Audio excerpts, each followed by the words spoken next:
गुरुर्विष्णु गुरुरेव महेश्वरः गुरुर्साक्षात् परब्रह्म तस्मै श्री गुरुवे नमः। आयात वरदे देवी त्र्यक्षरे ब्रह्मवादिनी गायत्री छंदसा माता ब्रह्मयोर्निर्नमोस्तुते। ओम श्री गुरुवे नमः। आप सभी को प्रणाम। आज की कथा प्रारंभ करते हैं।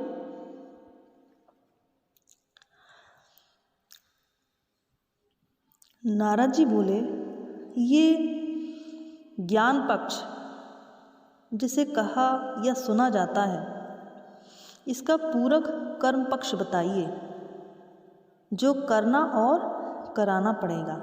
ज्ञान और कर्म के समन्वय से ही समग्रता उत्पन्न होती है। कोई सिद्धांत अपने आप में अकेला पूर्ण नहीं।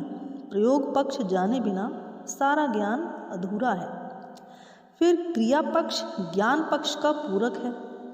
ब्रह्म ज्ञान तत्व चिंतन अपनी जगह है, अनिवार्य भी है, परंतु उसका व्यवहार पक्ष, जिसे साधना तपश्चर्या के रूप में जाने बिना एकमात्र मानसिक भ्रम और ज्ञान वृद्धि तक ही सीमित रहने से उद्देश्य की पूर्ति नहीं होगी। चिकित्सकों को अध्ययन भी करना होता है और व्यवहारिक ज्ञान भी प्राप्त करना होता है। ये समग्रता लाए बिना वे चिकित्सक की पात्रता पदवी नहीं पाते हैं। ऐसा अधूरापन अध्यात्म क्षेत्र में बड़े व्यापक रूप में देखने को मिलता है। ब्रह्मा की, सद्गुणों की, आदर्शवादिता की चर्चा तो काफ़ी लोग करते पाए जाते हैं, परंतु उसे व्यवहार में उतारने, जीवन का अंग बना लेने वाले कम ही होते हैं। एक कथा है, एक साधु द्वार पर बैठे 3 भाइयों को उपदेश दे रहे थे। वत्स, संसार में संतोष ही सुख है, तो कछुए की भांति जो अपने हाथ पांव सब ओर से समेट लेता है और आत्मलीन हो जाता है, ऐसे निरुद्योगी पुरुष के लिए इस संसार में किसी प्रकार का दुख नहीं रहता। घर के भीतर झाड़ू लगा रही माँ के कानों तक साधु की ये वाणी पड़ी तो वो चौकन्ना हो उठी, बाहर आई और तीनों लड़कों को खड़ा करके छोटे से बोली, ले ये घड़ा पानी भर के ला। मजले से कहा, उठाइए झाड़ू और घर बाहर की बुहारी कर।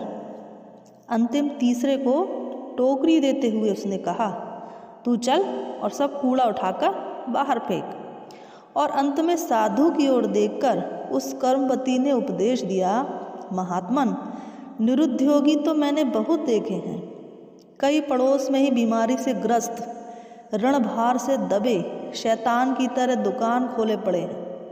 अब मेरे बच्चों को भी ये विष वारुणी पिलाने की अपेक्षा आप ही निरुद्योगी बने रहिए और इन्हें कुछ उद्योग करने दीजिए। ज्ञान को कर्म का सहयोग न मिले तो कितना ही उपयोगी होने पर वो ज्ञान निरर्थक है। कथा में युवक ने सुना, भगवान सबको रोटी देते हैं। युवक को बात जच गई। उसने क्या किया, काम पर जाना बंद कर दिया। जो पूछता यही उत्तर देता, भगवान जब आप ही रोटी देने वाले हो तो मेहनत क्यों करूं। एक ज्ञानी उधर से निकले, मति भ्रम में ग्रस्त लड़के की हालत समझी और प्यार से दूसरे दिन सवेरे उसे अपने पास बुलाया और कुछ उपहार देने को कहा। युवक भावुक था, सवेरे ही पहुंच गया। ज्ञानी ने पूछा कैसे आए। उसने उत्तर दिया, पैरों से चलकर। ज्ञानी ने उसे मिठाई उपहार में दी और कहा, तुम पैरों से चलकर मेरे पास तक आए तभी मिठाई पा सके। ईश्वर रोटी देता तो है, पर देता उसी को है जो हाथ पैरों के पुरुषार्थ से उसे कमाने और पाने के लिए चलाता है। जब मेरा मिष्ठान तुम बिना पैरों से चले प्राप्त नहीं कर सकते तो भगवान द्वारा दी जाने वाली रोटी कैसे प्राप्त कर सकोगे? महापुरुष अपने समय और समाज को इस पलायनवादी वृत्ति से बचाने और जीवन के प्रत्येक क्षेत्र में धर्म धारणा के विकास को ही उपासना आराधना समझकर संपन्न करते रहे हैं। एक कथा और आती है बुद्ध और विनायक की। भिक्षु विनायक को वाचालता की लत पड़ गई थी। जोर जोर से चिल्लाकर जनपद पर लोगों को जमा कर लेता था, इकट्ठा कर लेता था और धर्म की लंबी चौड़ी बातें करता। तथागत तो समाचार मिला तो उन्होंने विनायक को बुलाया और स्नेह भरे शब्दों में पूछा, भिक्षु यदि कोई ग्वाला सड़क पर निकलने वाली गाय गिनता रहे तो क्या उसका मालिक बन जाएगा? विनायक ने सहज भाव से कहा, नहीं बनते, ऐसा कैसे हो सकता है? गऊओं के स्वामी ग्वाले को तो उनकी संभाल और सेवा में लगा रहना पड़ता है। तथागत गंभीर हो गए। उन्होंने कहा, तो तात, धर्म को जिह्वा से नहीं जीवन से व्यक्त करो और जनता की सेवा साधना में संलग्न होकर उसे प्रेमी बनाओ। इस तरह सत्कर्म को पाठ तक नहीं कर्तव्य में भी उतार लिया जाए तो जीवन में सच्चे अर्थों में समग्रता आ जाती है। विष्णु भगवान ने कहा, ज्ञान के लिए प्रज्ञा पुराण का कथा विवेचन उचित होगा और कर्म के लिए प्रज्ञा अभियान की बहुमुखी गतिविधियों में से प्रगल्भों को उन्हें अपनाने की प्रेरणा निरंतर देनी चाहिए। युग सृजन में सहयोग करने के लिए सभी भावनाशीलों में समयदान, अंशदान इत्यादि की उमंग उभारनी चाहिए। वरिष्ठों की इस संयुक्त शक्ति से ही दुर्गावतरण जैसी प्रचंडता उत्पन्न होगी और युग समस्याओं के निराकरण में समर्थ होगी।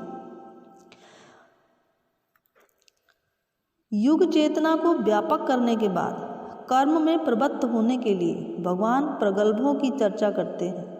प्रगल्भ का मतलब क्या है? साहसी।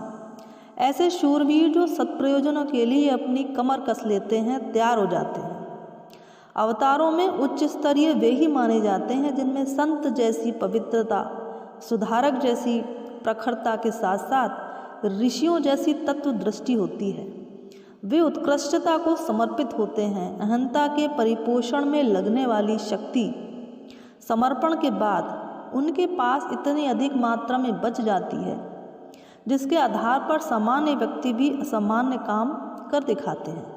भगवान राम, कृष्ण, ईसा, दयानंद, गांधी, गुरु गोविंद सिंह, बुद्ध, मीरा, शंकराचार्य, ज्ञानेश्वर, समर्थ रामदास ऐसे जीते जागते प्रमाणों में से हैं जिन्होंने प्रतिकूलता से जूझने का साहस दिखाया और अच्छे कर्मों में लगने के लिए असंख्यों को प्रेरित किया। ऐसे व्यक्तियों का संगठन तो वह प्रचंड चमत्कार कर दिखाता है जिसकी कल्पना भी नहीं की जा सकती। असुरता के नाश के लिए ऋषिगणों ने अपना रक्त एकत्र कर घड़ा भरा और सीता की उत्पत्ति हुई जो राम अवतरण तथा राम राज्य की स्थापना का निमित्त कारण बनी। ये संघ शक्ति का ही चमत्कार है। वो उपाख्यान सर्वविदित है जिसमें देवताओं की संयुक्त शक्ति से दुर्गा का उद्भव, महादैत्यों का वध तथा देवताओं का परित्राण संभव हो सका। रीछ वानरों के संयुक्त प्रयास से सेतु बंध, ग्वाल बालों के सहयोग से गोवर्धन उठाना ऐसे तथ्य हैं जिनमें प्रगल्भों पुरुषार्थियों के स्नेह सहकार के आधार पर कठिन कार्य के सरल हो जाने की सच्चाई इन गाथा कथा के माध्यम से प्रकट की जाती रही है।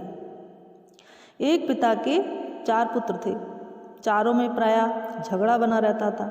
इससे उनकी शारीरिक और आर्थिक ही नहीं, मानसिक और बौद्धिक अवनति भी होती जा रही थी। ये देखकर पिता बहुत दुखी होता था। पिता ने मरते समय अपने पुत्रों को बुलाया और उन्हें एक लकड़ी का गट्ठर दिया और कहा, तोड़ो, इसे तोड़ो। लड़कों ने भरकस प्रयत्न किया परंतु तोड़ न सके। अंत में उसने कहा, एक एक लकड़ी को तोड़ो। तब वो आराम से टूटने लगी। तब पिता ने कहा, यदि इस प्रकार मिलकर रहोगे तो तुम्हारा कोई कुछ नहीं बिगाड़ सकेगा, और यदि फूट रही तो इसी प्रकार जैसे लकड़ियां क्षण में टूट गईं वैसे ही नष्ट हो जाओगे। उस दिन से लड़के मिलकर रहने लगे। सहयोग, त्याग और उदारता जैसी महानताओं का जनक है। जब इस तरह की वृत्तियां पनपने लगती हैं तो महान साधन अपने आप उपलब्ध होने लगते हैं।